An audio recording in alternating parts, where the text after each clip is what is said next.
they marveled that he was talking with a woman. He didn't have to say that, did he? Could have passed right over that like normal as could be. And he paused and took note. He drew our attention to their amazement that he, Jesus, our Lord, was talking to a woman. Now remember in verse 31, they called Jesus Rabbi. So Jesus in their mind is like the people they know, namely rabbis. Rabbis in particular, men in general, didn't talk to women in public, first century, especially Judaism. Many of them might have done this out of seemliness, cultural appropriateness. Many did it out of misogyny. You know that word?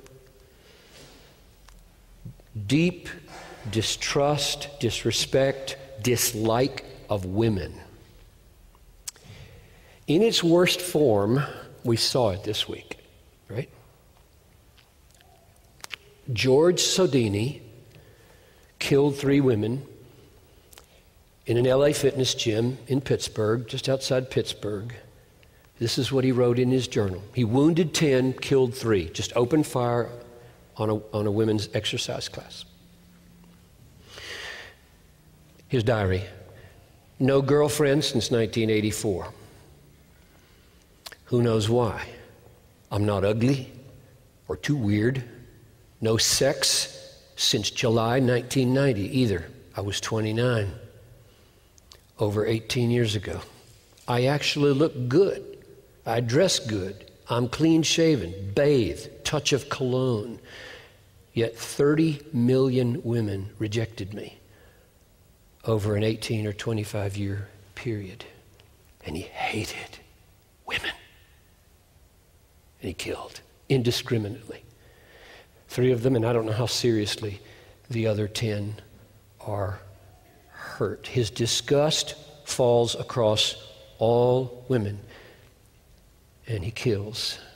Now, I am not saying, please don't go out of here saying that's the way John views first century people or Jews or rabbis. However,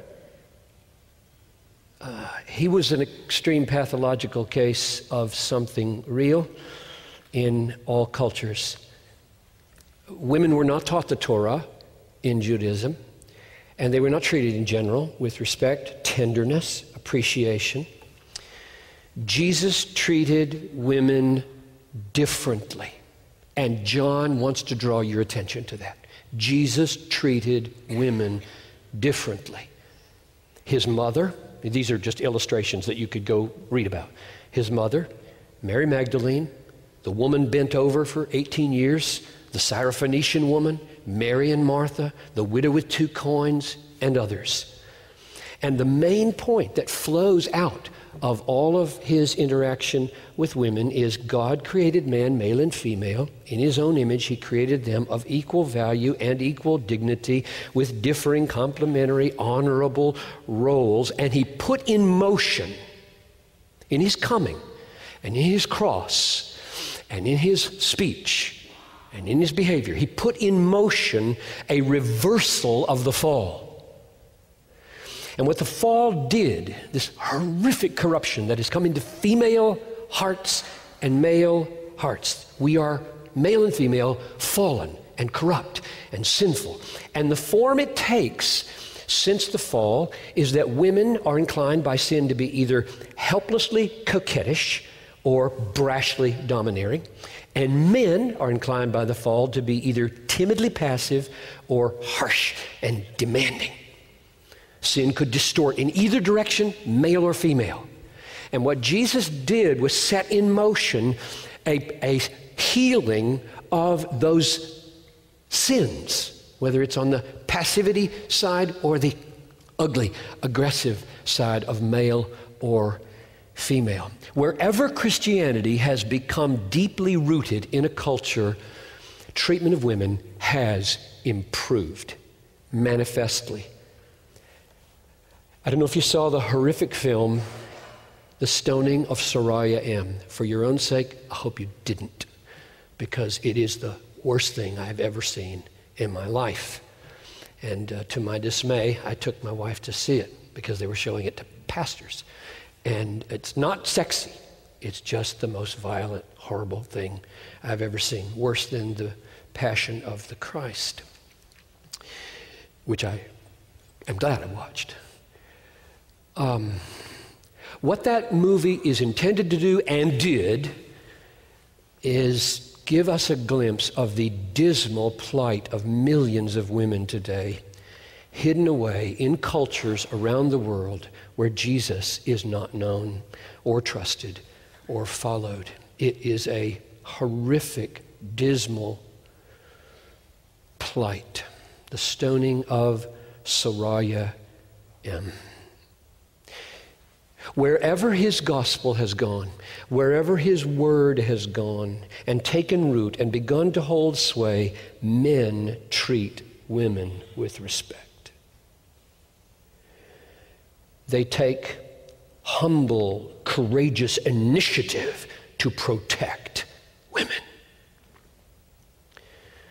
They create stable, loving families as leaders who love and are like Jesus, in which covenant faithfulness of husband and wife displays to the world the mystery of Christ and his church.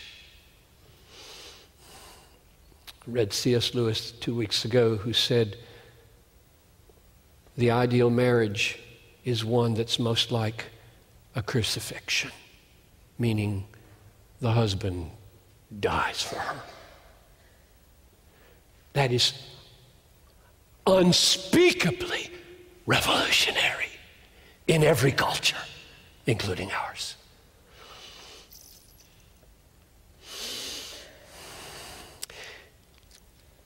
That's the way Jesus meant it to be. It's not a throwaway sentence, I believe, in this text when he says they were amazed. He was speaking to a woman.